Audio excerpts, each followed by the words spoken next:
인천의 한 오래된 주택가 골목길, 저녁 노을이 기와 지붕을 붉게 물들이고 있었다. 정명자 할머니의 칠순 잔치가 열리는 이 집은 수십 년간 한자리를 지켜온 한옥의 정취가 그대로 남아있었다.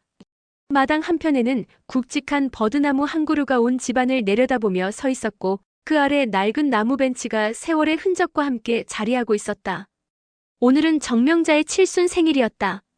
70년이라는 세월을 살아온 한 여인의 인생을 축하하기 위해 자녀들이 모두 모였다. 장남 최경수는 46의 나이에도 어머니 앞에서는 여전히 조심스러운 큰아들이었고 둘째 딸 최은아는 43의 당당한 직장인이었으며 막내 최진호는 39의 나이로 아직 인생의 방향을 찾지 못한 채 어머니에게 의지하고 있었다.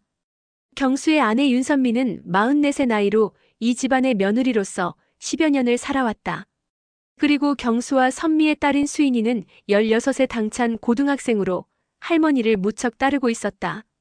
상차림이 한창일 때 명자는 남편의 유품인 옥반지를 꺼내 상 가운데에 놓았다. 그 반지에는 정교한 버드나무 문양이 새겨져 있었고 오랜 세월 동안 손때가 묻어 더욱 윤기가 흘렀다. 아버지가 생전에 가장 아꼈던 반지예요. 오늘 이 자리에 함께 하시라고 모셔왔어요. 명자의 말에 가족들은 잠시 숙연해졌다. 최원기가 세상을 떠난 지 벌써 3년이 흘렀지만 여전히 이 집 곳곳에는 그의 흔적이 남아있었다. 그때 경수가 조심스럽게 말을 꺼냈다. 어머니, 사실 오늘 말씀드릴 게 있어요. 이 동네 재개발 이야기 들으셨죠? 명자의 표정이 굳어졌다. 이런 이야기가 나올 줄 알았다는 듯한 표정이었다. 팔 때 팔아야 한다고 생각해요. 집값이 지금이 가장 높을 때고요. 어머니 연세도 있으시고 관리하기도 힘드시잖아요. 경수의 말에 은하가 즉시 반박했다. 오빠 무슨 소리예요? 할머니 생신날에 갑자기 왜 이런 이야기를? 아니야, 현실적으로 생각해봐. 이 집 관리비만 해도 얼마나 드는데. 어머니 혼자 계시기엔 너무 크기도 하고. 진호도 끼어들었다. 형, 너무 성급한 거 아니에요? 어머니 의견도 안 들어보고. 이때 며느리 선미가 나서서 분위기를 정리했다. 어르신들, 오늘은 어머님 칠순이니까 좋은 이야기만 해요. 이런 얘기는 나중에 따로 시간을 잡고 하면 되잖아요. 하지만 명자는 단호하게 말했다. 이 집은 아버지 숨결이 있어요. 함부로 팔 수 없어요. 어머니, 하지만.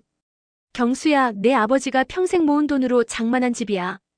여기엔 우리 가족의 모든 추억이 담겨 있어. 그걸 돈 때문에 팔 수는 없어. 분위기가 무거워지자 선미가 다시 나섰다. 그럼 오늘은 이 이야기는 여기까지 하고 어머님 생신 축하부터 드려요. 가족들은 잠시 침묵했다가 다시 화기애애한 분위기를 만들려 노력했다. 하지만 이미 던져진 재개발 이야기는 공기 중에 무겁게 떠다니고 있었다. 저녁 식사를 마치고 차를 마시며 담소를 나누던 중 명자는 손녀 수인을 조용히 불렀다. 수인아, 할머니가 할 말이 있어. 수인이 할머니 곁으로 다가가자 명자는 그녀의 귀에 대고 작은 목소리로 속삭였다. 버드나무 아래 약속, 잊지 마라. 수인은 무슨 뜻인지 몰라 고개를 갸웃했지만 할머니의 진지한 표정을 보고는 고개를 끄덕였다. 그날 밤 가족들이 각자 집으로 돌아간 후 명자는 홀로 마당의 버드나무를 바라보며 오랫동안 서 있었다. 바람에 흔들리는 버드나무 잎사귀들이 달빛 아래서 은빛으로 반짝였다. 그녀의 마음속에는 남편과 함께했던 50년의 세월이 파노라마처럼 스쳐 지나갔다. 그리고 오늘 아들이 꺼낸 재개발 이야기가 마음을 무겁게 짓눌렀다. 칠순 잔치가 끝난 지 사흘이 지난 밤이었다. 명자는 평소처럼 2층 안방에서 잠자리에 들려고 했다. 하지만 계단을 내려오던 중 갑자기 어지럼증이 일었다. 세상이 빙글빙글 돌기 시작했고 다리에 힘이 풀렸다. 어머! 명자의 몸이 계단 아래로 굴러떨어졌다. 다행히 심하게 다치지는 않았지만 의식을 잃고 쓰러져 있었다. 첫 발견자는 우연히 늦은 저녁에 밑반찬을 가지고 온 며느리 선미였다. 어머님! 어머님! 선미는 당황해서 119에 신고했고 곧이어 구급차가 도착했다. 응급실로 향하는 구급차 안에서 명자는 희미한 의식 속에서 중얼거렸다. 내가 정리한 종이가 부어 압력밥솥 안에. 선미는 그 말을 듣고 있었지만 응급실의 소란스러운 상황 속에서 다른 사람들은 알아듣지 못했다. 병원에 도착한 후 의사의 진찰 결과는 다행히 심각하지 않았다. 일시적인 빈혈과 어지럼증으로 인한 실신이었다. 하지만 70세의 나이를 생각하면 며칠간 입원해서 정밀 검사를 받는 것이 좋겠다고 했다. 소식을 듣고 달려온 자녀들은 밤새 병원에서 어머니를 지켰다. 경수는 자책감에 시달렸다. 내가 괜한 이야기를 꺼내서 어머니가 스트레스를 받으신 거 아닐까? 은하가 오빠를 달랬다. 오빠 탓이 아니에요. 어머니 연세도 있으시고 혼자 계시다 보니 몸이 약해지신 거예요. 진호는 어머니의 손을 잡고 있었다. 내가 더 자주 와서 모시고 있었어야 하는데. 가족들이 병실에서 밤을 지새우는 사이 선미는 어머니의 말이 계속 머릿속을 맴돌았다. 압력밥솥 안에 정리한 종이가 있다니 도대체 무엇을 의미하는 걸까? 새벽 3시쯤 명자의 상태가 안정되자 의사는 가족들에게 교대로 휴식을 취하라고 권했다. 경수와 은하, 진호는 병원 근처 모텔에서 잠시 휴식을 취하기로 했고 선미는 집에 가서 어머니가 입원할 동안 필요한 물건들을 챙겨오겠다고 했다. 그럼 선미야 부탁해. 어머니 속옷이랑 세면용품들 좀 챙겨와. 네, 걱정 마세요. 선미는 혼자 집으로 돌아갔다. 깊은 밤, 텅 빈 집은 을씨년스러웠다. 하지만 그녀의 마음은 어머니의 그 말 때문에 편치 않았다. 어머니가 입원 중에 챙겨야 할 물건들을 가방에 넣으면서도 자꾸 부엌 쪽으로 시선이 향했다. 마침내 참지 못하고 부엌으로 향했다. 부엌 한편에 놓인 큰 압력밥솥이 보였다. 선미는 주위를 둘러보고는 조심스럽게 압력밥솥을 확인해 보았다. 밤의 정적 속에서 선미의 실루엣만이 부엌에서 무언가를 찾고 있었다. 그녀의 그림자가 벽에 길게 드리워져 있었고 마치 비밀을 품은 듯한 모습이었다. 선미는 압력밥솥을 조심스럽게 열어보았다. 밥솥 안쪽 바닥에는 비닐봉지에 쌓인 뭔가가 들어있었다. 손을 넣어 꺼내보니 봉투 표면에는 자필 유언증서라고 정성스럽게 쓰여져 있었다. 그리고 봉투의 입구에는 빨간 인주로 도장이 찍혀 있었는데 그 도장의 문양이 바로 어머니가 칠순 잔치 때 상에 올려놓았던 옥반지의 버드나무 문양과 똑같았다. 선미의 심장이 빠르게 뛰기 시작했다. 이것이 정말 어머니의 유언장이라면, 그리고 그 내용이 집을 매각하는 것과 관련이 있다면, 그녀는 서둘러 봉투를 다시 압력밥솥 안에 넣고 휴대폰을 꺼내 전화를 걸었다. 여보세요, 태식씨. 전화를 받은 사람은 장태식이었다. 50대 초반의 부동산 중개업자로 이 일대 재개발과 관련해서 여러 차례 접촉했던 사람이었다. 아, 선미씨. 이 늦은 시간에 무슨 일이세요? 지금 통화 가능하세요? 급한 일이 생겼어요. 그럼요. 어떤 일인데요? 선미는 주위를 다시 한번 둘러보고는 작은 목소리로 말했다. 어머님이 유언장을 써놓으신 것 같아요. 유언장이요? 네, 자필로 쓰신 것 같은데. 이걸 어떻게 해야 할지 모르겠어요. 장태식은 잠시 생각하더니 말했다. 일단 내용을 확인해 보시죠. 그래야 어떻게 대응할지 결정할 수 있을 것 같은데요.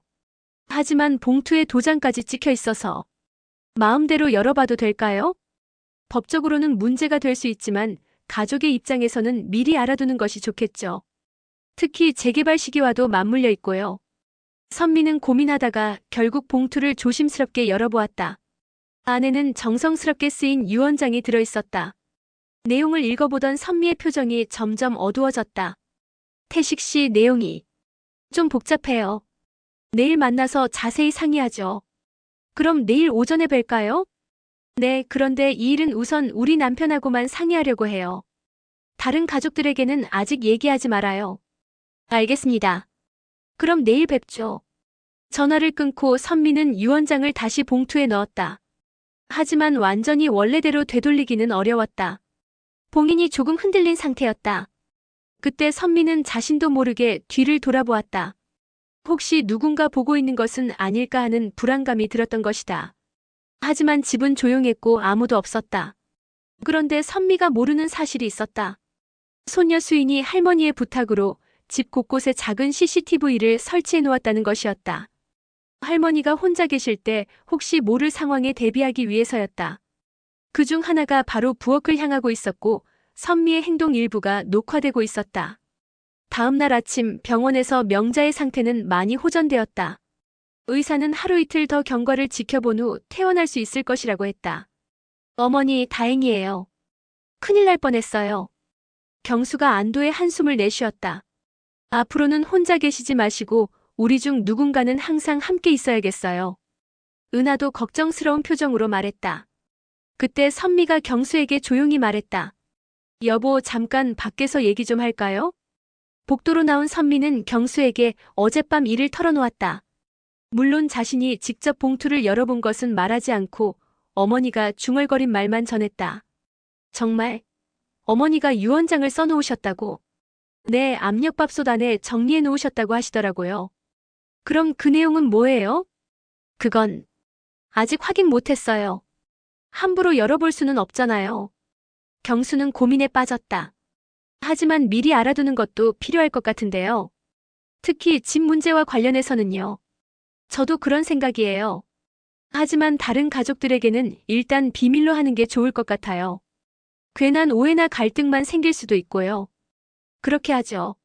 일단 우리끼리만 알고 있다가 어머니 상태가 좋아지면 조심스럽게 접근해보죠. 두 사람의 대화는 이렇게 마무리되었다.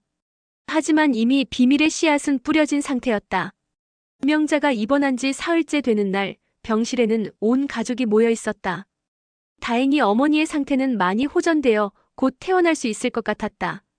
어머니, 이제 혼자 계시면 안 돼요. 우리가 교대로라도 함께 있어야겠어요. 진호가 걱정스럽게 말했다. 그래, 진호 말이 맞아요. 어머니 연세도 있으시고 이런 일이 또 생기면 어떻게 해요? 은하도 동조했다. 그때 경수가 조심스럽게 말을 꺼냈다. 그런 의미에서 말인데요. 어머니, 집 문제를 다시 한번 생각해 보시면 어떨까요? 오빠, 지금 이 상황에서 무슨... 아니야. 어머니가 쓰러지신 것도 결국 그 큰 집에 혼자 계시다 보니 생긴 일 아니야? 만약 더 편리하고 안전한 곳으로 이사를 하신다면. 명자가 침대에서 몸을 일으키며 말했다. 경수야, 내 생각은 변하지 않았어. 그 집은 절대 팔 수 없어. 하지만 어머니, 현실적으로 생각해보세요. 관리도 힘들고 혼자 계시기엔 너무 위험해요. 이때 선미가 끼어들었다. 사실은요, 어머님이 평소에 마음속으로 생각이 바뀌셨을 수도 있어요. 모든 사람들의 시선이 선미에게 집중되었다. 무슨 뜻이야? 은하가 물었다. 어제 어머님이 응급실에 계실 때 뭔가 중요한 말씀을 하셨거든요. 혼잣말 같았지만 경수가 아내를 바라보며 눈짓을 했다. 이미 둘 사이에 합의된 시나리오였다. 어떤 말씀을 하셨는데요? 진호가 궁금해했다. 그게 정확하지는 않지만 뭔가 정리해놓은 것이 있다는 말씀을 하셨어요. 명자가 놀란 표정으로 며느리를 바라봤다. 내가 언제 그런 말을... 어머니, 의식이 흐릿하실 때였어요. 기억이 안 나실 수도 있어요. 경수가 거들었다. 어머니, 혹시 우리가 모르는 어떤 결정을 하신 것이 있나요? 집에 관해서요? 무슨 소리야? 나는 분명히 말했잖아. 그 집은 팔 수 없다고. 하지만 경수는 계속 추궁했다. 그럼 어머니의 진짜 뜻을 우리가 어떻게 알 수 있을까요? 만약에 어머니께 무슨 일이 생기신다면. 오빠, 무슨 불길한 소리를 해요. 은하가 화를 냈다. 아니야, 은하야. 우리가 미리 준비해둬야 할 것들이 있잖아. 특히 재산 정리 같은 것들 말이야. 진호도 불편한 표정을 지었다. 형, 너무 성급한 거 아니에요? 어머니 건강도 아직 완전히 회복 안 되셨는데. 그래서 더 확실하게 해둬야 하는 거야. 어머니의 진짜 뜻이 무엇인지 말이야. 이때 명자가 단호하게 말했다. 내 뜻은 변하지 않았어. 그 집은 팔지 않을 거야. 그리고 내 재산을 어떻게 할지도 이미 다 정해놨어. 모든 사람들이 어머니를 바라봤다. 어떻게 정해놓으셨는데요? 경수가 물었다. 그건 때가 되면 알게 될 거야. 그날 오후 장태식이 병원 근처 카페에서 경수와 선미를 만났다. 그는 가방에서 몇 장의 서류를 꺼냈다. 이게 어머님이 쓰신 유언장 내용이에요. 경수가 서류를 받아보니 내용이 상당히 구체적으로 적혀 있었다. 이 내용이 정말 어머니가 쓰신 건가요? 글씨체를 봐서는 어머님 것이 맞는 것 같은데 조금 어색한 부분들이 있네요. 선미가 지적했다. 어떤 부분이요? 맞춤법이라든지 표현들이 평소 어머님 말씀과는 조금 다른 것 같아요. 태식이 설명했다. 유언장은 나이 드신 분들이 쓰시다 보면 평소와 다를 수 있어요. 더 격식을 차리려고 하시거든요. 하지만 경수는 여전히 의구심을 품고 있었다. 그런데 어머니는 분명히 집을 팔지 않겠다고 하셨는데 여기엔 매각에 대한 내용이 있네요. 그래서 더 복잡한 거예요.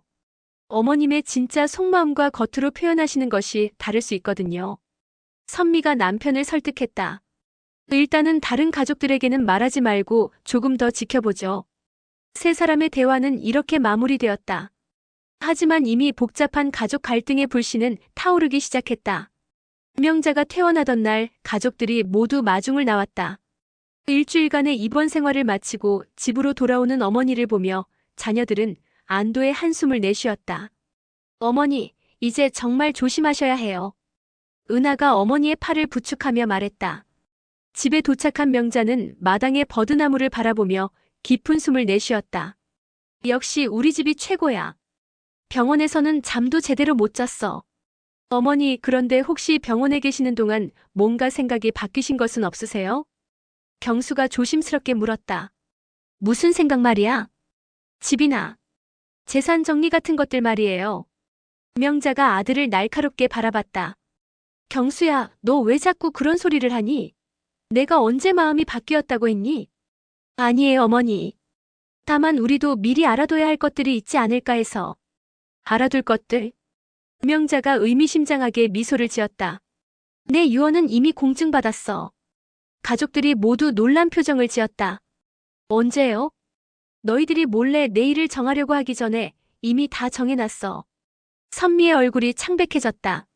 어머님, 그럼 저희가 찾은 그 유언장은? 뭔가 찾았다고? 명자의 목소리가 차가워졌다. 아, 아니에요. 그냥 혹시나 해서. 경수가 당황해서 말을 얼버무렸다. 내가 압력밥솥에 뭔가 넣어뒀다는 말 때문에 뒤진 거구나. 가족들은 서로를 바라보며 말문이 막혔다. 어머니, 저희는 단지. 경수야, 나는 내가 생각하는 것보다 훨씬 똑똑해. 그리고 내 재산을 어떻게 할지는 이미 법적으로 완벽하게 정리해놨어. 진호가 조심스럽게 물었다. 어머니, 그럼 공정증서로 유언을 하신 거예요? 그래. 공증사무소에서 제대로 된 절차를 거쳐서 했어. 그러니까 너희들이 찾은 그 종이는 뭔가 다른 것일 거야. 선미와 경수는 서로 눈치를 주고받았다. 그들이 찾은 자필 유언장과 어머니가 말하는 공정증서 유언 사이에 뭔가 모순이 있었다. 어머니, 그럼 그 공정증서 유언 내용을 저희가 알 수 있을까요? 은하가 물었다. 때가 되면 알게 될 거야. 지금은 아직 때가 아니야. 그날 저녁 가족들이 모두 돌아간 후 명자는 경로당에 있는 친구 박노인에게 전화를 걸었다. 박 회장님, 저예요. 명자예요. 아, 명자씨. 퇴원하셨다면서요? 몸은 괜찮으세요? 네, 괜찮아요. 그런데 회장님, 혹시 그때 제가 부탁드린 카세트 테이프 아직 가지고 계세요? 아, 그거요? 네, 잘 보관하고 있어요. 왜요? 혹시 필요할 수도 있을 것 같아서요. 아이들이 자꾸 이상한 소리를 하네요. 걱정 마세요. 제가 잘 보관하고 있을게요. 한편 그날 밤 늦은 시간, 선미는 장태식과 은밀한 만남을 가졌다. 장소는 집에서 멀리 떨어진 조용한 카페였다. 태식 씨, 큰일 났어요. 무슨 일인데요? 어머님이 공정증서 유언을 했대요. 그럼 우리가 찾은 자필 유언장은? 복잡해지는군요. 태식은 잠시 생각하더니 말했다. 하지만 자필 유언도 법적 효력이 있어요. 문제는 둘 중 어느 것이 나중에 작성된 것이냐는 거죠. 그럼 어떻게 해요? 일단 공정증서 유언이 정말 존재하는지 확인해 봐야겠어요. 그리고 그 내용이 무엇인지도요. 만약 진짜 공정증서가 있고 그 내용이 집을 팔지 않는다는 것이라면? 태식의 표정이 어두워졌다. 그럼 우리 계획이 물거품이 되는 거죠. 선미는 불안한 표정으로 말했다. 그런 일이 생기면 안 돼요. 이미 너무 깊이 들어와 버렸어요. 걱정하지 마세요. 방법이 있을 거예요. 일단 더 자세히 알아보죠. 두 사람의 대화는 밤이 깊어가며 점점 음모의 색채를 띄어갔다. 그들은 아직 명자의 진짜 계획을 모르고 있었다. 퇴원 후 며칠이 지난 어느 오후 수인은 학교에서 돌아와 숙제를 하려고 마당의 버드나무 아래 벤치에 앉았다. 이곳은 그녀가 가장 좋아하는 장소였다. 할아버지가 살아계실 때도 자주 이곳에서 함께 이야기를 나누었던 추억의 장소였다. 벤치에 앉아 책을 펼치려던 수인은 벤치 밑에서 뭔가 반짝이는 것을 발견했다. 몸을 구부려 자세히 보니 작은 열쇠 하나가 떨어져 있었다. 오래되어 보이는 황동 열쇠였는데 열쇠고리에는 S-BOX라는 글자가 새겨져 있었다. 이게 뭐지? 수인은 열쇠를 주워들고 벤치를 더 자세히 살펴보았다. 벤치 밑바닥을 보니 더블유자 모양의 작은 각인이 있었다. 마치 의도적으로 새겨놓은 것 같았다. 할머니께 여쭤봐야겠다. 수인은 열쇠를 주머니에 넣고 집 안으로 들어갔다. 명자는 거실에서 TV를 보고 계셨다. 할머니, 이거 보세요. 수인이 열쇠를 보여주자 명자의 눈이 번쩍 빛났다. 어디서 찾았니? 버드나무 밑 벤치에서요. 할아버지가 숨겨놓으신 건가요? 명자는 열쇠를 받아들고 잠시 감회에 젖은 표정을 지었다. 그래, 내 할아버지가 남겨놓으신 거야.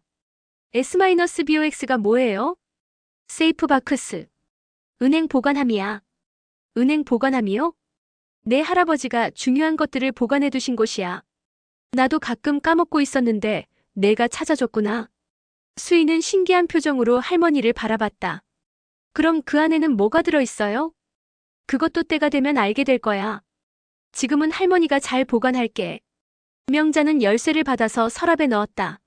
하지만 수인이 돌아간 후 그녀는 다시 열쇠를 꺼내보며 깊은 생각에 잠겼다.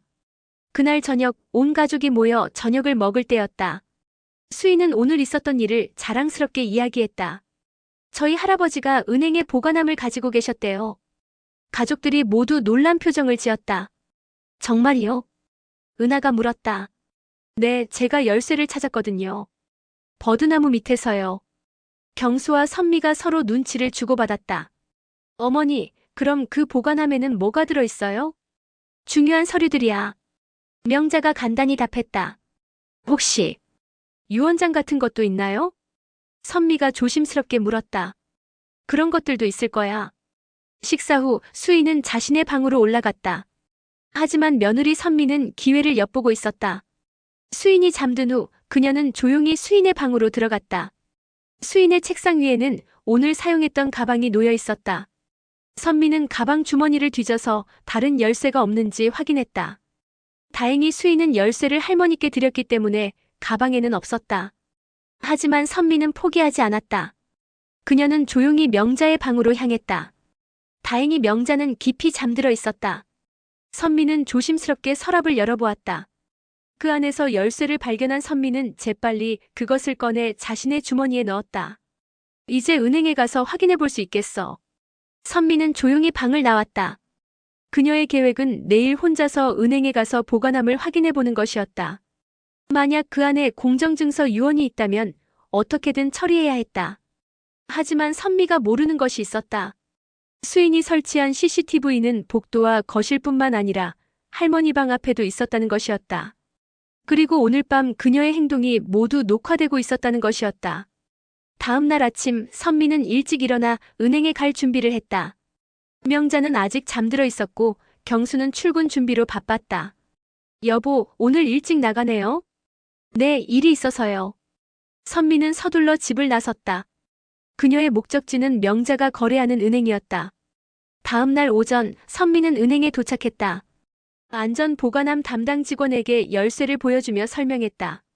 시어머님이 병원에 계셔서 대신 왔어요. 급한 서류가 있다고 하셔서요.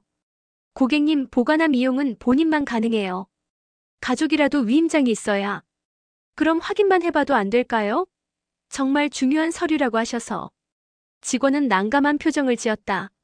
하지만 선미의 간절한 부탁에 못 이겨 보관함 번호만 확인해 주었다. 일단 보관함 번호는 맞네요.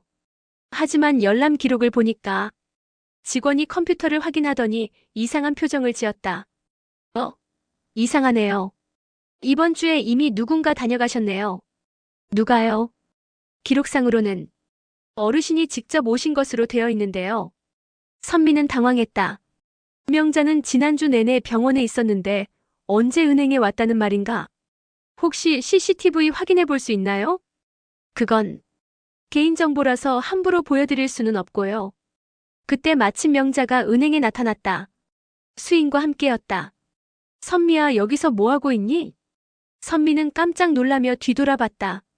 어머님, 언제 오셨어요? 내 보관함을 확인하러 왔지. 그런데 내가 왜 여기 있니? 그게 어머님이 중요한 서류가 있다고 하셔서. 명자의 표정이 차가워졌다. 내가 언제 그런 말을 했니? 직원이 끼어들었다. 어르신, 이분이 대신 보관함을 확인하려고 하셔서 말씀드렸는데 이미 이번 주에 다녀가신 기록이 있다고 했더니. 이번 주에? 나는 병원에 있었는데? 명자가 의심스러운 눈으로 며느리를 바라봤다. CCTV를 확인해 보겠습니다. 직원이 CCTV 기록을 확인하더니 놀란 표정을 지었다. 이상하네요. 여기 나오신 분이 모자와 마스크를 쓰고 있어서 얼굴이 잘 안 보이네요. 여자분인가요? 명자가 물었다. 네, 체격으로 봐서는 여성 같습니다. 선미의 얼굴이 창백해졌다. 설마 자신이 의심받는 건 아닐까? 어머님, 저는 정말 모르는 일이에요. 그럼 우리 보관함을 열어보자. 명자는 직원에게 보관함을 열어달라고 했다. 하지만 보관함을 열어보니 안에 있을 중요한 서류들이 없었다. 대신 빈 봉투 하나와 쪽지가 들어있었다. 쪽지에는 이렇게 적혀 있었다. 버드나무가 답이다. 명자는 충격을 받았다. 내 서류들이 다 없어졌어. 수인이 할머니를 걱정스럽게 바라봤다. 할머니, 괜찮으세요? 누가 내 서류를 가져간 거지? 그때 진호가 은행에 도착했다. 선미가 은행에 간다는 소식을 듣고 뒤따라온 것이었다. 무슨 일이에요? 진호야, 누군가 우리 보관함을 털어갔어. 뭐라고요? 진호는 CCTV 화면을 보더니 의심스러운 눈으로 선미를 바라봤다. 형수, 혹시? 나는 정말 모르는 일이야. 선미가 강하게 부인했다. 하지만 형수가 여기 온 것도 이상하고. 나는 어머님이 부탁하셔서 온 거라고. 가족들 사이에 의심과 불신이 커져갔다. 명자는 이 모든 상황을 지켜보며 깊은 한숨을 내쉬었다. 집에 가자. 여기서는 더 이상 할 말이 없어. 은행을 나오며 수인이 할머니에게 조용히 말했다. 할머니, 혹시 진짜 중요한 서류는 다른 곳에 있는 거 아니에요? 명자가 손녀를 바라보며 의미심장한 미소를 지었다. 역시 우리 수인이 똑똑하구나. 그럼 정말 다른 곳에 있어요? 버드나무가 답이라고 했잖니. 수인은 고개를 끄덕였다.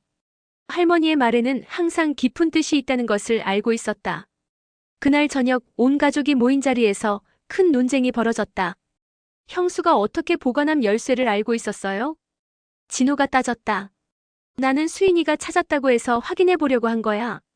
그럼 어머님 허락은 받았어요? 그게. 선미는 말문이 막혔다. 형수가 의심스러워요. CCTV에 나온 사람도 여자였고. 진호야, 너무 심하게 몰아가지 마라. 경수가 아내를 두둔했다. 하지만 형, 이건 명백히 이상한 일이에요. 가족들의 갈등은 점점 깊어져 갔다. 명자는 이 모든 상황을 조용히 지켜보며 마음속으로 계획을 정리하고 있었다. 며칠 후 명자는 경로당을 찾았다. 평소 친하게 지내던 박노인 회장을 만나기 위해서였다. 회장님, 그 카세트 테이프 좀 보여주세요. 아, 그거요? 여기 있어요. 박노인은 서랍에서 오래된 카세트 테이프를 꺼냈다. 테이프 라벨에는 명자 연습용이라고 적혀 있었다. 이게 뭔데요? 수인이 궁금해했다. 명자를 따라온 손녀였다. 할머니가 공증받기 전에 연습 삼아 녹음해 본 거야. 연습요? 유언을 읽어보는 연습 말이야. 워낙 긴장해서 말이 꼬일까봐 미리 연습해봤거든. 박노인이 카세트를 재생했다. 테이프에서는 명자의 목소리가 흘러나왔다. 나 정명자는 다음과 같이 유언합니다. 첫째, 인천시 중구에 소재한 주택은 정명자 작은 도서관으로 기증합니다. 이는 남편 최원기의 뜻이기도 합니다. 수인의 눈이 커졌다. 도서관이요? 테이프는 계속 이어졌다. 둘째, 예금과 현금은 세 자녀에게 균등하게 배분합니다. 셋째, 일부 금액은 지역 학생들을 위한 장학금 신탁으로 조성합니다. 와, 할머니. 정말 멋진 계획이에요. 하지만 테이프 중간 부분에서 갑자기 소음이 들리더니 내용이 끊어졌다. 이 부분이 왜 이래요? 수인이 물었다. 박노인이 테이프를 자세히 살펴보더니 말했다. 이상하네요. 이 부분이 의도적으로 지워진 것 같아요. 누가 지웠을까요? 모르겠어요. 테이프를 빌려간 사람이 있나? 명자가 생각해보더니 말했다. 선미가 며칠 전에 경로당에 와서 이것저것 물어봤었어. 며느리분이요? 네, 어머님이 평소에 어떤 활동을 하시는지 궁금하다고 해서. 수인과 명자는 서로를 바라봤다. 뭔가 의심스러운 일이 벌어지고 있었다. 할머니, 이 테이프 다른 곳에 복사본 있어요? 없어. 이게 유일한 거야. 그럼 지워진 부분에는 뭐가 있었어요? 명자는 잠시 생각하더니 말했다. 중요한 내용이 있었어. 특히 집을 도서관으로 만드는 구체적인 방법이라든지. 그때 박노인이 기억해내듯 말했다. 아, 맞다. 며느리분이 올 때 테이프를 잠깐 빌려달라고 하셨어요. 어머님 목소리를 듣고 싶다고 해서. 언제요? 지난주쯤이었나? 그리고 다음날 다시 가져오셨는데 그때 이미 이 부분이 이상했어요. 명자의 표정이 굳어졌다. 역시 그런 거였구나. 할머니, 이제 어떻게 해요? 괜찮아. 진짜 유언은 따로 있으니까. 수인이 안도의 한숨을 내쉬었다. 정말이요? 그럼 할머니를 믿어봐. 하지만 명자의 마음은 편치 않았다. 며느리가 여기까지 할 줄은 몰랐다. 이제 더 조심해야 했다. 그날 저녁 집으로 돌아온 명자와 수인을 선미가 반겼다. 어머님, 어디 다녀오셨어요? 경로당에 갔다 왔어. 아, 그러셨구나. 혹시 거기서 뭔가 특별한 일 있으셨어요? 선미의 질문이 너무 구체적이어서 명자는 의심스러웠다. 별일 없었어. 그럼 다행이네요. 하지만 선미의 표정에는 뭔가 숨기고 있는 듯한 기색이 역력했다. 그날 밤 수인은 할머니 방을 찾았다. 할머니, 저 이상한 것 같아요. 뭐가? 새엄마가 너무 많은 걸 알고 있는 것 같아요. 마치 우리를 감시하고 있는 것처럼. 명자는 손녀의 손을 잡으며 말했다. 수인아, 할머니가 곧 모든 걸 해결할 거야. 어떻게 해요? 버드나무 아래 약속 기억하지? 네. 그 약속이 무엇인지 곧 알게 될 거야. 명자는 손목에 차고 있던 오래된 팔찌를 보며 깊은 생각에 잠겼다. 이제 마지막 단계가 다가오고 있었다. 며칠 후 수인은 집으로 돌아와 컴퓨터로 사용하다가 CCTV 백업 파일을 정리하고 있었다. 할머니의 안전을 위해 설치한 CCTV였지만 요즘 집안 분위기가 이상해서 더 자주 확인하게 되었다. 이게 뭐지? 수인은 지난주 파일을 확인하다가 이상한 장면을 발견했다. 새엄마 선미가 한밤중에 부엌을 뒤지는 모습이었다. 그리고 압력밥솥에서 뭔가를 꺼내는 장면도 있었다. 이건 할머니께 말씀드려야겠어. 수인은 파일을 USB에 복사하고 할머니를 찾았다. 할머니, 이거 보세요. 수인이 노트북으로 영상을 보여주자 명자의 표정이 심각해졌다. 역시 그랬구나. 할머니는 알고 계셨어요? 어느 정도 눈치채고 있었어. 그때 은하가 급하게 집에 찾아왔다. 어머니, 큰일 났어요. 무슨 일이야? 장태식이라는 사람 아세요? 누구? 부동산 중개업자인데 이 사람이 위조 서류 전과가 있대요. 은하는 인터넷으로 조사한 자료를 보여주었다. 봐세요. 이 사람이 몇 년 전에 가짜 유언장을 만든 혐의로 재판받은 기록이 있어요. 명자와 수인은 서로를 바라봤다. 그럼 선미가 이 사람과 네, 연결되어 있는 것 같아요. 오빠도 모르고 있는 것 같고요.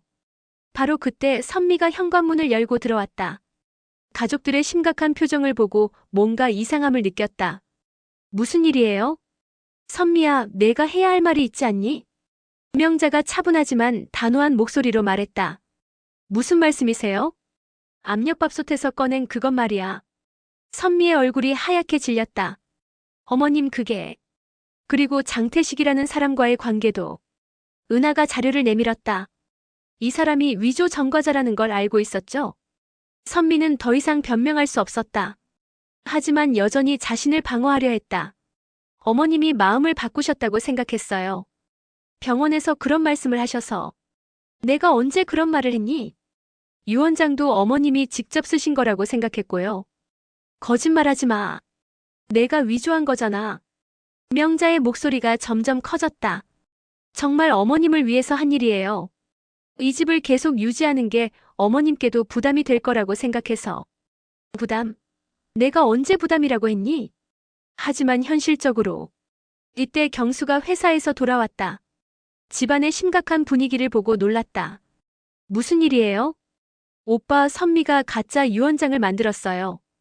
은하가 설명했다. 경수는 믿을 수 없다는 표정으로 아내를 바라봤다. 선미야, 이게 정말이야? 여보, 나는 정말.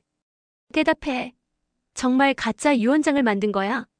선미는 더 이상 숨길 수 없었다. 눈물을 흘리며 고개를 끄덕였다. 미안해요. 정말 우리 가족을 위해서 한 일이에요. 경수는 충격을 받아 주저앉았다. 어떻게 이런 일을? 명자는 조용히 일어나서 손목에 오래된 팔찌를 풀었다. 그리고 수인에게 건네주었다. 수인아, 이게 마지막 열쇠야. 할머니, 이제 모든 진실을 밝힐 때가 왔어. 팔찌를 받아든 수인은 그 무게감을 느꼈다. 이것이 할머니가 말씀하신 버드나무 아래 약속과 관련이 있다는 것을 직감했다. 선미는 마지막으로 변명을 시도했다. 어머님, 정말 어머님을 위해서 한 일이에요. 이 집이 너무 크고 관리하기 힘드시잖아요. 선미야, 내가 나를 위해서라고. 그럼 왜 나한테 물어보지 않았니? 물어봐도 안 된다고 하실 것 같아서. 그러니까 내 뜻은 무시하고 내 마음대로 한 거구나. 명자의 목소리는 실망과 분노로 가득했다. 지금이라도 잘못했다고 인정하고 모든 걸 원상복구해. 하지만 이미 뭐? 이미 태식 씨와 계약을 진행했어요. 가족들이 모두 놀란 표정을 지었다. 계약? 무슨 계약? 집 매각 관련해서 예비 계약서를 썼어요. 뭐라고? 경수가 벌떡 일어났다. 어머니 허락도 없이 어떻게 그런 일을? 유언장이 있으니까 가능하다고 했어요. 가짜 유언장으로? 은하가 분노했다. 명자는 깊은 한숨을 내쉬었다. 선미야, 내가 한 일이 얼마나 큰 잘못인지 알고 있니? 어머님, 나는 내가 이런 사람인 줄 몰랐어. 선미는 무릎을 꿇고 사과했다. 정말 죄송해요. 모든 걸 되돌릴게요. 하지만 이미 엎질러진 물이었다. 가족들 사이의 신뢰는 깨져버렸고 특히 경수는 아내에 대한 실망감으로 말을 잇지 못했다. 선미야, 내가 어떻게 이런 일을. 여보, 정말 미안해요. 우리 가족이 어려워지는 게 싫어서. 그래도 이건 아니잖아. 경수의 목소리가 터져나왔다. 어머니께 죄송합니다. 경수는 어머니 앞에 무릎을 꿇었다. 내가 아내를 제대로 못 봐서 이런 일이. 경수야, 내 잘못은 아니야. 하지만 제대로 감시했어야 했는데. 명자는 아들의 어깨에 손을 올렸다. 이제 그만하고 앞으로 어떻게 할지 생각해보자. 수인이 팔찌를 들여다보며 말했다. 할머니, 이 팔찌에 뭔가 써져 있어요. 팔찌의 옷구슬들을 자세히 보니 아주 작은 숫자들이 새겨져 있었다. 숫자요? 응, 좌표 같기도 하고, 날짜 같기도 하고. 명자가 미소를 지었다. 역시 우리 수인이 똑똑해. 그래, 그게 진짜 보물을 찾는 열쇠야. 보물요? 진짜 유언장이 있는 곳 말이야. 가족들이 모두 명자를 바라봤다. 아직도 반전이 남아있다는 것인가? 어머니, 그럼 정말로 공정증서 유언이 따로 있는 거예요? 은하가 물었다. 그럼. 그리고 그것보다 더 중요한 것도 있어. 더 중요한 것이요? 내 할아버지가 남긴 메시지야. 수인의 눈이 반짝였다. 할아버지가요? 그래, 할아버지가 예상했거든. 언젠가 이런 일이 생길 수도 있다고. 명자는 팔찌를 다시 수인에게 주며 말했다. 내일 함께 찾아보자. 진짜 유언이 어디 있는지. 그날 밤 선미는 장태식에게 급히 전화를 걸었다.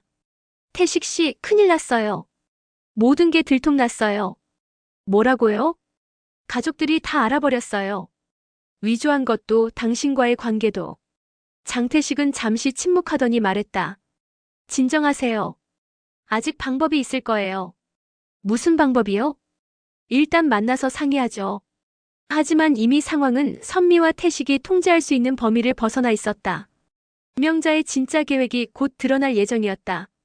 다음 날 이른 아침 수인은 팔찌의 숫자들을 종이에 적어가며 해독을 시도했다.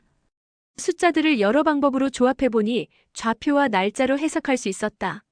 할머니, 이 숫자들이 마당의 어떤 지점을 가리키는 것 같아요. 그래, 정확해. 그리고 이 날짜는 할아버지가 돌아가시기 직전이네요. 명자는 고개를 끄덕였다. 내 할아버지가 마지막으로 준비해둔 거야.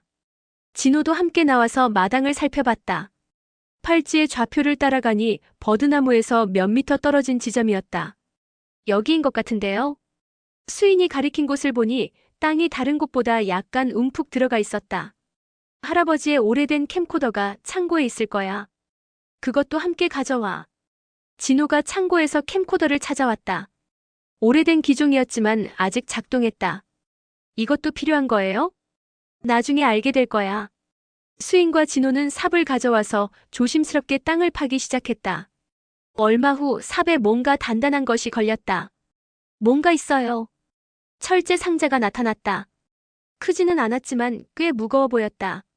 할머니, 이게 맞나요? 그래, 바로 그거야. 상자를 열어보니 안에는 여러 가지가 들어있었다. 가장 눈에 띄는 것은 공증사무소 직인이 찍힌 서류였다. 이게 공정증서 유언 원본 사본이에요? 그래, 진짜 유언장이야. 그리고 그 옆에는 비디오 테이프가 하나 있었다. 라벨에는 명자에게라고 적혀 있었다. 이건 뭐예요? 내 할아버지가 남긴 메시지야. 진호가 캠코더에 테이프를 넣고 재생했다. 화면에는 살아생전의 최원기가 나타났다. 명자야, 이 영상을 보고 있다는 건 아마 우리 집에 무슨 일이 생겼다는 뜻이겠지? 명자의 눈에 눈물이 고였다. 나는 우리 자식들을 믿지만 때로는 돈 때문에 사람이 변할 수도 있다는 걸 알고 있어. 그래서 이렇게 준비해뒀다. 화면 속의 원기는 계속 말했다. 우리 집은 단순한 부동산이 아니야. 우리 가족의 역사이고 마을의 추억이야. 그래서 나는 명자와 함께 결정했어. 이 집을 도서관으로 만들어서 마을 사람들과 함께 나누기로. 수인이 감동받은 표정으로 화면을 바라봤다. 그리고 명자야, 만약 누군가 내 뜻을 억지로 바꾸려고 한다면 흔들리지 마. 우리의 약속을 기억해. 할아버지. 이 영상과 함께 있는 서류가 우리의 진짜 뜻이야. 공증사무소에 원본이 있고 이건 사본이지만 법적 효력이 있어. 영상은 명자가 공증서에 서명하는 장면도 포함하고 있었다.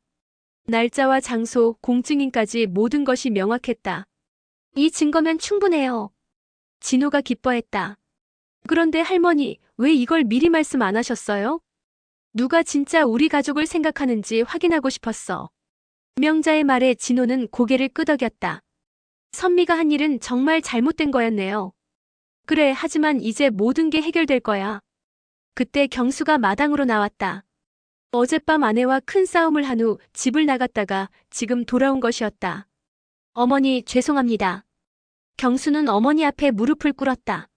내가 욕심이었어요. 집값이 오르는 걸 보니까 자꾸 그런 생각이 들었어요. 경수야. 제가 조기 퇴직하고 나서 경제적으로 힘들어지니까 어머니 집까지 팔아서 해결하려고 했어요. 경수의 고백에 가족들은 조용히 들었다. 자존감도 떨어지고 가장으로서 무력감도 느끼고. 그래서 잘못된 판단을 했어요. 명자는 아들의 어깨에 손을 올렸다. 경수야, 내 마음은 이해해. 하지만 방법이 잘못되었어. 알고 있어요. 정말 후회하고 있어요. 은하와 진호도 오빠의 어려움을 이해한다는 표정이었다. 오빠, 우리가 몰라서 미안해요. 형, 어려우면 말씀하시지. 가족들이 화해하는 모습을 보며 명자는 미소를 지었다. 하지만 아직 해결해야 할 일이 남아 있었다. 바로 그때 장태식이 변호사를 대동하고 집으로 찾아왔다. 실례합니다. 최경수 씨 계신가요? 누구세요? 장태식입니다. 그리고 이분은 변호사님이고요. 변호사가 서류를 내밀었다. 집 매각과 관련해서 가처분 신청을 했습니다. 뭐라고요? 유언장이 있는 이상 매각을 막을 수는 없을 겁니다. 경수가 분노했다. 그 유언장은 가짜라고. 그건 법원에서 판단할 일이죠. 태식이 냉소적으로 말했다. 명자가 나서서 말했다. 좋아요. 법원에서 판단받죠. 하지만 우리도 준비된 게 있어요. 그녀는 손에 들고 있던 공정증서 사본을 보여주었다. 이게 진짜 유언장이에요. 태식과 변호사의 표정이 굳어졌다. 그들은 이런 반전을 예상하지 못했다. 법정에서 봅시다. 태식은 서둘러 자리를 떴다. 하지만 이미 상황은 그들에게 불리하게 돌아가고 있었다. 그날 밤 경수는 선미와 심각한 대화를 나눴다. 선미는 짐을 싸고 있었다. 어디 가려고? 친정에 가려고. 당분간 얼굴을 못 보겠어. 선미야. 여보, 미안해. 정말 잘못했어. 경수는 아내를 바라보며 복잡한 심정이었다. 우리 어떻게 되는 거야? 모르겠어. 너무 큰 실수를 했어. 그래도 가족인데. 가족이라고 해서 모든 게 용서되는 건 아니잖아. 선미는 눈물을 흘리며 말했다. 특히 어머님께 한 일은 정말 용서받을 수 없는 일이야. 경수도 아내의 행동을 완전히 이해할 수는 없었다. 하지만 가족이 깨지는 것은 원하지 않았다. 일단 시간을 두고 생각해보자. 그래, 그게 좋을 것 같아. 선미가 집을 나간 후 경수는 홀로 남아 깊은 생각에 잠겼다. 자신의 욕심이 불러온 결과였다. 조기 퇴직 후 경제적 어려움과 자존감 하락이 이런 상황을 만들어낸 것이었다. 다음 날 아침 경수는 어머니를 찾았다. 어머니, 죄송합니다. 또 무릎 꿇으려고. 제가 가장으로서 제대로 못해서 이런 일이. 명자는 아들을 일으켜 세웠다. 경수야, 내가 얼마나 힘들었는지 나도 알고 있어. 어머니, 조기 퇴직하고 나서 얼마나 자존감이 떨어졌을지, 빚 때문에 얼마나 스트레스 받았을지. 경수의 눈에 눈물이 고였다. 하지만 그렇다고 해서 이런 방법은 아니었어. 알고 있어요. 정말 후회하고 있어요. 이제라도 정신 차리면 돼. 명자의 따뜻한 말에 경수는 울음을 터뜨렸다. 내가 지켜줄게, 엄마. 뭐? 엄마의 뜻을. 이 집을 도서관으로 만드는 일을 제가 앞장서서 도와드릴게요. 명자는 아들의 변화된 모습을 보며 뿌듯해했다. 그래, 그럼 고맙지. 은하와 진호도 오빠의 결심을 지지했다. 오빠, 우리도 도울게요. 형, 도서관 만드는 일이면 제가 설계 쪽으로 도움드릴 수 있어요. 가족들이 화합하는 모습을 보며 명자는 안도했다. 하지만 아직 법적 문제가 남아 있었다. 바로 그때 장태식에게서 전화가 왔다. 최경수 씨, 가처분 신청이 받아들여졌습니다. 뭐라고요? 집 매각을 막을 수 없을 겁니다. 법원 결정이에요. 경수는 당황했다. 하지만 우리한테는 진짜 유언장이 있다고. 그건 법정에서 입증해야 할 문제죠. 전화를 끊고 경수는 가족들에게 상황을 알렸다. 법정 싸움이 불가피한 것 같아요. 그럼 준비하자. 명자가 단호하게 말했다. 우리한테는 진실이 있잖아. 하지만 쉽지 않은 싸움이 될 것 같았다. 태식과 그의 변호사는 이미 오랜 경험이 있었고 법적 절차에도 익숙했다. 어떻게 하죠? 진호가 걱정했다. 일단 우리도 변호사를 구해야겠어. 은하가 말했다. 그리고 모든 증거를 정리하고. 수인이 나섰다. 제가 CCTV 영상이랑 모든 증거를 정리해 볼게요. 그래, 우리 수인이 가장 든든해. 명자가 손녀를 격려했다. 그날 저녁 온 가족이 모여 법정 대응 전략을 세웠다. 비록 어려운 상황이었지만 가족이 하나가 되어 싸우겠다는 의지는 확고했다. 어머니, 걱정 마세요. 우리가 지켜드릴게요. 경수의 말에 명자는 미소를 지었다. 고맙다, 얘들아. 하지만 명자의 마음 한편에는 아직 밝히지 않은 마지막 카드가 있었다. 내일이면 모든 것이 결정될 것이었다. 법정 출석을 하루 앞둔 밤 가족들은 급하게 서류를 정리하고 있었다. 가정법원에 제출할 증거들을 준비하는 것이었다. CCTV 영상은 준비됐고 공정증서 사본도 있고 수인이 체크리스트를 확인했다. 캠코더 영상도 중요한 증거가 될 거예요. 진호가 말했다. 하지만 상대편도 만만치 않을 거야. 은하가 걱정했다. 그때 명자가 경로당 박노인에게 전화를 걸었다. 회장님, 죄송한데 부탁이 하나 있어요. 뭔데요? 혹시 예전에 우리 남편하고 함께 공증사무소에 다니셨던 적 있으시죠? 아, 그때 말씀이세요? 네, 기억나요.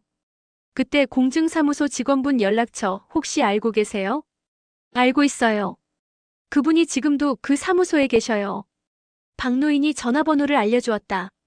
명자는 즉시 그 번호로 전화를 걸었다. 여보세요, 최원기 씨 부인입니다. 아, 최원기 씨. 기억나요. 부인분이시군요. 네, 혹시 저희가 공증받은 유언서 기록이 사무소에 남아있나요?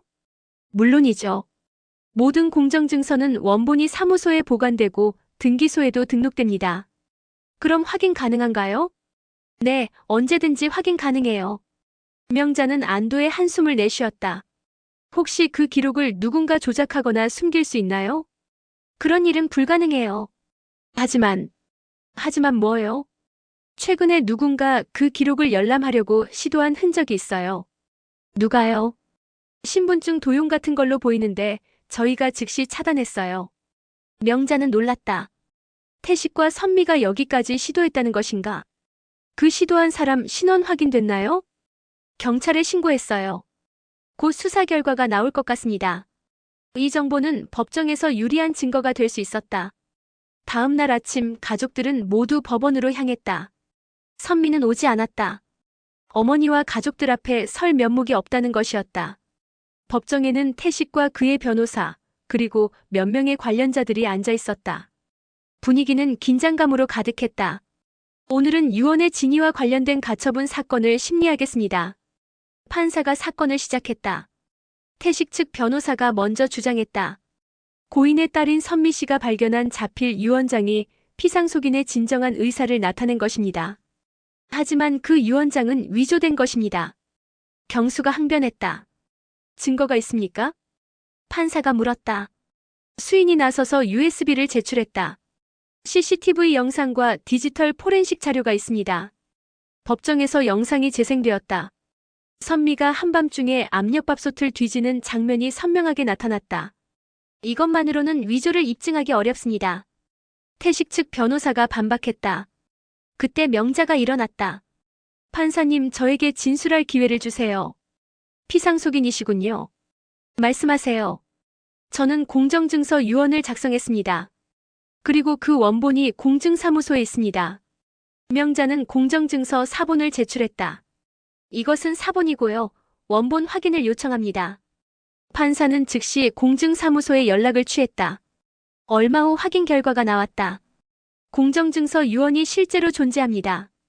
법정이 술렁였다. 그리고 최근에 그 기록에 대한 불법 접근 시도가 있었다고 합니다. 태식의 얼굴이 창백해졌다. 또한 제출된 자필 유언장에 대한 서체 분석 결과, 법원에서 미리 의뢰한 감정 결과가 나왔다. 서체 변환 프로그램을 사용한 흔적이 발견되었습니다. 이제 상황은 완전히 역전되었다. 태식과 선미의 위조 계획이 하나씩 드러나고 있었다. 임시로 집 매각을 중지합니다. 판사가 결정을 내렸다. 최종 선고는 일주일 후에 하겠습니다. 법정을 나오며 가족들은 안도했다. 하지만 아직 최종 결과는 남아 있었다. 어머니, 이제 안심이에요. 아직 끝난 게 아니야. 마지막까지 긴장을 늦추면 안 돼. 하지만 명자의 표정은 자신감으로 가득했다. 진실은 반드시 승리한다는 믿음이 있었다. 최종 선고일이 다가왔다. 일주일 동안 양측은 마지막 증거들을 준비했다. 수인은 캠코더 테이프에서 가장 결정적인 장면들을 디지털로 변환하여 깔끔한 영상 클립을 만들었다. 할머니, 이 영상이면 충분할 것 같아요. 이 영상에는 명자가 공증사무소에서 서명하는 장면, 날짜와 장소가 명확히 나오는 장면, 그리고 공증인과 증인들이 함께 있는 장면이 포함되어 있었다. 정말 꼼꼼하게 준비해뒀구나. 명자는 돌아가신 남편을 그리워하는 표정을 지었다. 한편 경찰 수사 결과도 나왔다. 선미의 휴대폰에 대한 디지털 포렌식 조사에서 결정적인 증거들이 발견되었다. 자필 유언 초안 파일이 발견됐어요. 담당 형사가 설명했다. 그리고 서체 변환 프로그램 사용 내역도 확인됐고요. 장태식과의 대화 내용도 있나요? 네, 금전 거래 메시지와 계획을 논의한 대화 내용이 복구됐습니다. 이제 모든 퍼즐 조각이 맞춰졌다. 재판 당일 법정은 많은 사람들로 가득했다. 마을 사람들도 관심을 가지고 지켜보고 있었다. 최종 심리를 시작하겠습니다. 판사가 선고를 시작했다. 수인이 준비한 영상이 법정에서 재생되었다. 할아버지 최원기의 모습이 화면에 나타나자 법정은 조용해졌다. 명자야, 이 영상을 보고 있다는 건 우리 집에 무슨 일이 생겼다는 뜻이겠지? 화면 속 원기의 목소리가 법정에 울려 퍼졌다. 우리 집은 단순한 부동산이 아니야. 우리 가족의 역사이고 마을의 추억이야. 그리고 명자가 공증서에 서명하는 장면이 이어졌다. 날짜, 시간, 장소, 공증인, 증인까지 모든 것이 명확했다. 이 영상의 신빙성은 어떻게 확인할 수 있습니까? 태식 측 변호사가 마지막 저항을 시도했다. 메타데이터 분석 결과 조작 흔적이 없습니다. 법원의 기술 전문가가 답했다. 그리고 공증사무소 기록과도 완벽하게 일치합니다. 이제 선미의 휴대폰 포렌식 결과가 공개되었다. 피고인 윤선미의 휴대폰에서 발견된 증거들입니다. 검찰 측에서 증거를 제시했다. 화면에 선미와 태식의 대화 내용이 나타났다. 자필 유언 초안 완성됐어요. 서체도 어머님과 비슷하게 만들었고요. 좋습니다. 이제 실행에 옮기죠. 하지만 공정증서가 발견되면 어떻게 해요? 그때 가서 생각해봅시다. 법정의 모든 사람들이 충격을 받았다. 대화 내용이 너무나 적나라했다. 그리고 금전 거래 내역도 있습니다. 장태식이 선미에게 돈을 송금한 기록들이 공개되었다. 총 500만 원이 여러 차례에 걸쳐 송금되었습니다. 태식의 얼굴이 땀으로 범벅이 되었다. 변호인, 더 이상 변론할 내용이 있습니까? 판사가 물었다. 태식 측 변호사는 고개를 저었다. 더 이상 변명할 여지가 없었다. 그럼 선고하겠습니다. 판사가 일어섰다. 본 법원은 다음과 같이 판단합니다. 첫째, 공정증서 유언이 피상속인의 진정한 의사를 나타낸 것으로 인정합니다. 법정에서 작은 환호성이 들렸다. 둘째, 소위 자필 유언장은 위조된 것으로 판단합니다. 셋째, 피고인 윤선미와 장태식은 사문서 위조 및 행사 혐의로 형사처벌을 받게 될 것입니다. 따라서 집 매각 가처분 신청을 기각하고 공정증서 유언에 따라 피상속인의 의사를 존중합니다. 판결이 내려지자 법정은 환호로 가득했다. 명자는 눈물을 흘리며 자녀들과 포옹했다. 해냈다. 진호가 기뻐했다. 어머니, 정말 고생 많으셨어요. 은하도 눈물을 닦았다. 경수는 복잡한 심정이었다. 이겼지만 아내가 처벌받게 되었다. 오빠 괜찮아요? 응, 괜찮아. 이게 맞는 일이야. 법정을 나오며 경수는 단호하게 말했다. 이제 정말로 어머니 뜻대로 도서관을 만들어야겠어. 내가 지켜줄게, 엄마. 경수의 말에 명자는 감동했다. 고맙다, 경수야. 법원 앞에서 기자들이 몰려왔다. 이 사건은 이미 지역 뉴스로 보도되고 있었다. 소감이 어떠세요? 진실이 승리했다는 것을 보여준 좋은 사례라고 생각합니다. 명자가 차분하게 답했다. 그리고 이제 정말로 우리 마을에 도서관이 생기게 되었어요. 그날 저녁 집으로 돌아온 명자는 마당의 버드나무를 바라보며 깊은 숨을 내쉬었다. 그리고 남편의 옥반지를 꺼내 버드나무 가지에 조심스럽게 걸었다. 이젠 마을의 것이야. 명자가 미소를 지으며 말했다. 반지가 바람에 살며시 흔들렸다. 마치 남편이 고개를 끄덕이는 것 같았다. 판결이 나고 일주일 후 명자는 자녀들을 모두 불러 모았다.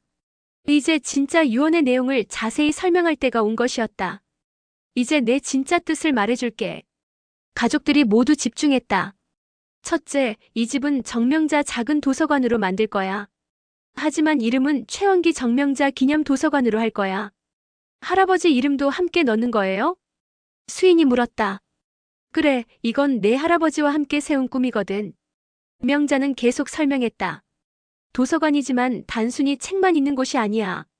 마을 어르신들이 모여서 이야기도 나누고 아이들이 공부도 하고 가족들이 함께 시간을 보낼 수 있는 공간으로 만들 거야. 정말 좋은 아이디어네요. 은하가 감탄했다. 둘째, 예금과 현금은 너희 세 남매가 균등하게 나눠 가져. 어머니. 하지만 수인이 장학금도 따로 마련해뒀어. 대학 졸업할 때까지 쓸 수 있을 만큼. 수인의 눈이 커졌다. 정말이요? 그래, 내가 열심히 공부해서 좋은 사람이 되라고. 고마워요, 할머니. 셋째, 작은 토지 몇 개는 진호에게 줄 거야. 진호가 놀랐다. 저한테요? 내가 그동안 나를 가장 많이 돌봐줬어. 그리고 새로 시작할 일이 있을 때 미천으로 쓰라고. 진호의 눈에 눈물이 고였다. 어머니, 감사해요. 그리고 경수야. 네, 어머니. 너는 도서관 운영을 맡아줘. 내가 가장 책임감이 강하니까. 제가 할 수 있을까요? 할 수 있어. 그리고 이건 돈으로 할 수 없는 가장 가치 있는 일이야. 명자는 잠시 숨을 고르고 계속 말했다. 돈은 나눌 수 있어도 추억과 배움의 자리는 마을과 나눠야 한다고 생각해. 어머니의 철학이군요. 은하가 감동받아 말했다. 이 집에서 자라난 우리가 받은 사랑을 이제 다른 사람들과 나누는 거야. 그때 경수가 결심을 밝혔다. 어머니, 저는 유류분 청구 안 하겠어요. 뭐? 법적으로는 유류분을 청구할 권리가 있지만 어머니 뜻이 더 중요해요. 경수야. 대신 도서관 운영을 성공적으로 해서 어머니께 보답하겠어요. 은하와 진호도 동조했다. 저희도 마찬가지예요. 어머니 뜻이 가장 중요해요. 명자는 자녀들의 변화한 모습을 보며 뿌듯했다. 고맙다 얘들아. 그런데 어머니, 도서관은 언제부터 시작해요? 수인이 궁금해했다. 준비하는데 한 달 정도 걸릴 것 같아. 책도 사야 하고 시설도 정비해야 하고. 제가 설계 도와드릴게요. 진호가 나섰다. 저는 책 선정이랑 분류 도와드릴게요. 은하도 자원했다. 저는 마을 사람들한테 홍보하고 운영 계획 세우는 걸 도와드릴게요. 경수도 적극적이었다. 우리 수인이는 뭘 도와줄 거야? 저는 아이들 프로그램을 만들어 볼게요. 독서 동아리나 숙제 도움 같은 거요. 역시 우리 수인이가 생각이 깊어. 명자는 가족들의 적극적인 참여에 감동했다. 그럼 이제 정말로 시작해보자. 네. 가족들이 모두 힘차게 대답했다. 그날 저녁 온 가족이 함께 도서관 계획을 세우며 즐거운 시간을 보냈다. 오랜만에 집안이 웃음소리로 가득 찼다. 마당의 버드나무도 바람에 살랑살랑 흔들리며 가족들의 화합을 축복하는 것 같았다. 최종 선고가 내려진 지 한 달 후 드디어 정식 재판이 열렸다. 선미와 태식은 사문서 위조 및 행사 혐의로 기소되었다. 법정에서 선미는 깊이 반성하는 모습을 보였다. 정말 잘못했습니다. 어머님과 가족들에게 용서받을 수 없는 일을 저질렀습니다. 피고인의 동기는 무엇이었습니까? 판사가 물었다. 경제적 어려움과 욕심이었습니다. 변명의 여지가 없습니다.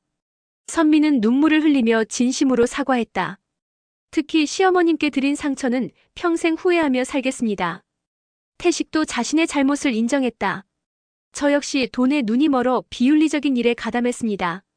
최종적으로 선미는 집행유예 2년, 태식은 실형 1년 6개월을 선고받았다.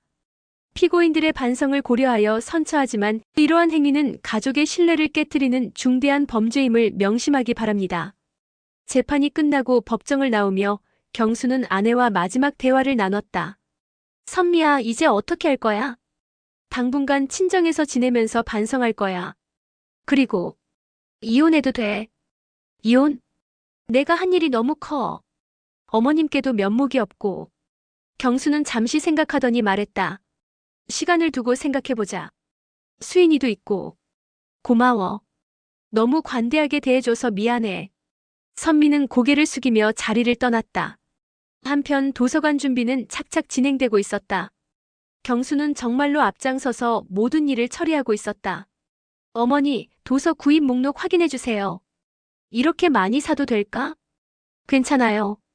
마을 사람들이 기부금도 많이 모아주셨거든요. 정말로 마을 주민들의 반응이 뜨거웠다. 이 사건이 알려지면서 많은 사람들이 응원과 지지를 보내주었다. 할머니, 마을 아이들이 벌써부터 언제 개관하는지 물어봐요. 수인이 기쁘게 보고했다. 그래? 우리 수인이가 홍보를 잘했나 보네. 제가 학교에서 소개했거든요. 친구들이 다 부러워해요. 진호는 도서관 내부 설계를 거의 완성했다. 어머니, 1층은 일반 도서관으로 하고 2층은 경로당 겸 커뮤니티 공간으로 할게요. 좋은 생각이야. 그리고 마당에는 야외 독서 공간도 만들었어요. 버드나무 아래에서 책을 읽을 수 있게요. 정말 멋지겠다. 은하는 도서 분류와 운영 규칙을 만들고 있었다. 어머니, 이용 시간은 어떻게 할까요? 너무 복잡하게 하지 말고 사람들이 편하게 이용할 수 있게 해줘. 그럼 평일 오전에는 어르신들 위주로, 오후에는 아이들 위주로 하면 어떨까요? 좋은 생각이야. 모든 것이 순조롭게 진행되었다. 한 달 후 드디어 개관일이 정해졌다.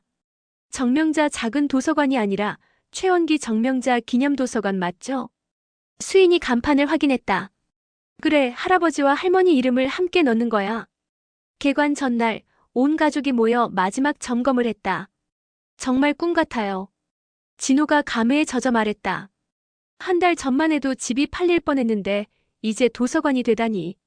모든 게 아버지 계획이었어. 명자가 남편을 그리워하며 말했다. 할아버지가 지켜봐 주셨을 거예요. 수인이 위로했다. 그래, 분명히. 그날 밤 명자는 마당의 버드나무 아래에서 오랫동안 서 있었다. 내일이면 이 집이 정말로 마을 사람들의 공간이 된다. 여보, 우리 해냈어요. 명자가 하늘을 바라보며 중얼거렸다. 당신이 꿈꾸던 마을 도서관이 드디어 현실이 되었어요. 바람이 살짝 불어 버드나무 잎사귀들이 속삭이듯 흔들렸다. 마치 남편의 답장 같았다. 옥반지도 바람에 가볍게 흔들리며 달빛에 반짝였다. 이제 정말로 마을의 것이 된 버드나무와 함께. 한 달 후 따뜻한 봄날 오후였다. 최원기 정명자 기념도서관 현판식이 열렸다. 마을 사람들이 모두 모여 축하해 주었다. 드디어 우리 마을에 도서관이 생겼네요. 정말 오래 기다렸어요. 명자 할머니 정말 훌륭하세요. 마을 사람들의 칭찬에 명자는 겸손하게 웃었다. 이건 제가 한 게 아니라 우리 모두가 함께 만든 거예요. 개관식이 끝나고 아이들이 제일 먼저 도서관으로 뛰어들어갔다. 와, 책이 정말 많아요. 여기서 숙제해도 돼요? 물론이지. 이제 여기가 너희들 공부방이야. 수인이 아이들을 안내했다. 1층 도서관에는 아이들의 웃음소리가 가득했다. 2층 커뮤니티 공간에서는 어르신들이 장기를 두시며 이야기꽃을 피우고 계셨다. 이야, 이렇게 좋은 공간이 생기다니. 명자 씨가 정말 큰일을 하셨어. 우리도 뭔가 도움이 되는 일을 해야겠어. 마당에는 야외 독서 공간이 마련되어 있었다. 버드나무 아래 벤치에서 책을 읽는 사람들의 모습이 평화로웠다. 할머니, 사진 찍어요. 수인이 가족들을 불러 모았다. 온 가족이 도서관 앞에서 기념사진을 찍었다. 할아버지도 함께 계신 것 같아요. 진호가 하늘을 바라보며 말했다. 그럼 분명히 계셔. 명자가 미소를 지었다. 그때 뜻밖의 손님이 나타났다. 바로 선미였다. 멀리서 조용히 지켜보다가 용기를 내어 다가온 것이었다. 어머님, 선미야 왔구나. 명자의 목소리는 차갑지도 따뜻하지도 않았다. 죄송합니다. 정말 잘못했습니다. 선미는 깊이 고개를 숙였다. 이제 와서 사과한다고 다 해결되는 건 아니야. 알고 있어요. 평생 죄송한 마음으로 살겠어요. 경수가 아내와 어머니 사이에서 난처해했다. 어머니, 선미도 많이 반성하고 있어요. 경수야, 반성한다고 해서 저지른 일이 없어지는 건 아니야. 명자의 말이 단호했다. 하지만 가족이잖아요. 수인이 조심스럽게 끼어들었다. 수인아, 할머니가 항상 말씀하셨잖아요. 용서하는 것이 가장 큰 힘이라고. 명자는 손녀의 말에 잠시 생각에 잠겼다. 선미야, 내가 정말 반성하고 있다면 행동으로 보여줘. 어떻게 하면 될까요? 이 도서관을 위해 봉사해. 그리고 수인이 교육비는 내가 책임져. 네, 알겠습니다. 선미는 고개를 끄덕였다. 그리고 경수와의 일은 너희가 알아서 결정해. 나는 더 이상 관여하지 않겠어. 이렇게 해서 가족의 상처는 조금씩 아물어가기 시작했다. 저녁이 되어 사람들이 하나둘 집으로 돌아간 후 명자는 혼자 도서관을 둘러보았다. 아이들이 읽던 책들이 여기저기 놓여있고 어르신들이 두시던 장기판이 그대로 있었다. 여보, 보고 계세요? 명자가 하늘을 바라보며 말했다. 우리가 꿈꾸던 마을 도서관이 드디어 완성됐어요. 그녀는 가족들과 함께 찍은 사진을 도서관 벽에 걸었다. 그리고 남편의 사진도 함께 걸었다. 이제 이 집은 정말로 마을 사람들의 것이 되었어요.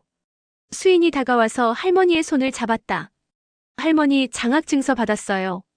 수인은 방금 전달받은 장학증서 1호를 자랑스럽게 보여주었다. 우리 수인이가 첫 번째 장학생이구나. 할머니 덕분이에요. 아니야, 내가 열심히 한 덕분이야. 해가 저물어가는 마당에서 할머니와 손녀는 오랫동안 이야기를 나눴다. 할머니, 이제 정말 행복하세요? 그럼 정말 행복해. 명자가 따뜻하게 미소 지었다. 유산은 물건이 아니라 우리가 서로에게 남긴 마음이더라. 이것이 명자의 마지막 말이었다. 이 말 속에는 평생의 지혜와 사랑이 담겨 있었다. 해가 완전히 저물고 저녁 노을이 하늘을 물들였다. 버드나무 잎사귀 사이로 비치는 오후 햇살이 마법 같은 순간을 만들어냈다. 옥반지가 바람에 살짝 흔들렸다. 마치 모든 것을 축복하는 듯한 움직임이었다. 이제 이 반지는 단순한 유품이 아니라 가족의 사랑과 마을의 희망을 상징하는 보물이 되었다. 마을 도서관 최원기 정명자. 기념도서관에서는 매일 아이들의 웃음소리와 어르신들의 담소 소리가 끊이지 않았다. 그리고 그 모든 소리들이 버드나무 잎사귀에 스며들어 영원히 기억될 추억이 되었다. 진정한 유산은 돈이나 부동산이 아니라 사랑하는 사람들에게 남겨주는 따뜻한 마음과 아름다운 추억이라는 것을 보여준 이야기였다. 그리고 그 유산은 세대를 거쳐 계속 이어져 나갈 것이다. 버드나무 아래에서 시작된 약속은 이렇게 아름답게 완성되었다. 지금까지 웹드라마 버드나무 아래 유언 이야기를 들어주셔서 감사합니다. 이 가족에게 하고 싶은 이야기가 있거나 응원을 해주고 싶다면 댓글 달아주세요. 그럼 오늘도 건강한 하루 되시고 다음에도 좋은 이야기로 찾아오겠습니다. 구독과 좋아요는 영상 제작에 큰 힘이 됩니다. 세대 공감 드라마였습니다.